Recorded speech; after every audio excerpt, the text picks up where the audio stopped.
بعض القوات المسلحة، وعليه اقترح على مشروع من عدة نقاط. اولا، وقف فوري لحالة العنف في الشوارع والميادين، وانصراف المتظاهرين لهدنة حقيقية مع عودة الشرطة للحماية وضمان الاستقرار.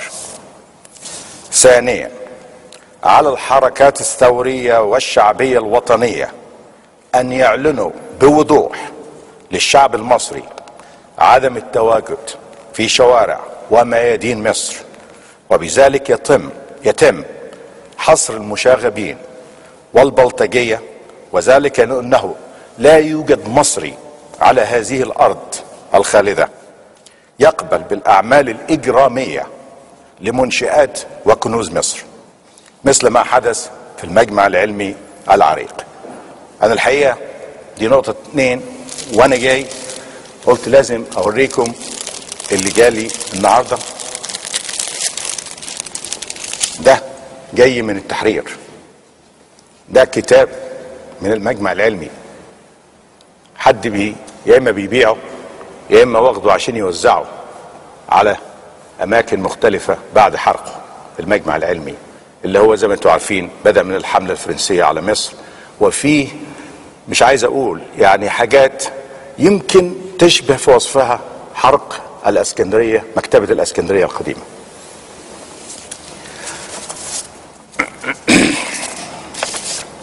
ثالثا، على القضاء المصري أن يقوم بالنشر الإعلامي الواضح ما هو قانونيا لحالات التظاهر والاعتصام، وعلى الأمن والجيش أن يتبع هذه القوانين، كما يقوم القضاء في أسرع وقت ممكن بمحاكمة عادلة لكل من ارتكب أخطاء، سواء من قوات الأمن أو الشعب المصري. رابعا، مع احترامي لقرار بعض أعضاء المجلس الاستشاري بالاستقالة، إلا أن هذه الظروف هي بذاتها التي تتطلب من بقية أعضاء المجلس بالقيام بالتواصل بين المجلس العسكري والشعب، وعمل خطة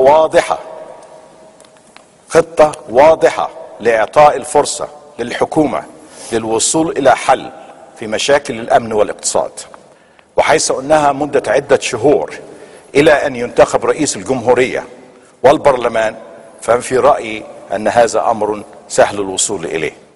خامسا، على الإعلام أجمع أن يتحمل المسؤولية الوطنية، وأن يكون إعلام للمعلومة الحقيقية وليس التحريض، فالمصلحة العامة تقتضي الترابط الجمعي للخروج للبلاد إلى طريق النور.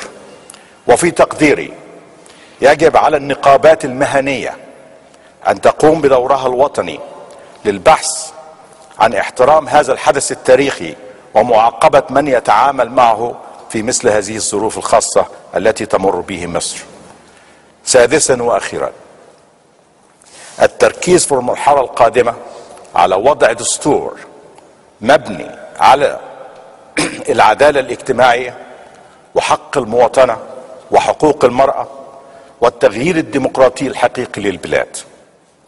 أيها الشعب العظيم، بعد 50 عاما من الآن سوف يسأل التاريخ ماذا فعل المصريون لمصر، وسوف يسأل أيضا ماذا قدموا للذين استشهدوا من أجل مصر.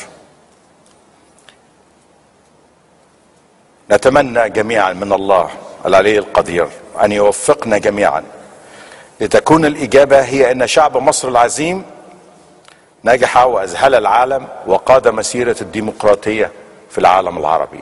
وشكرا، والسلام عليكم ورحمة الله.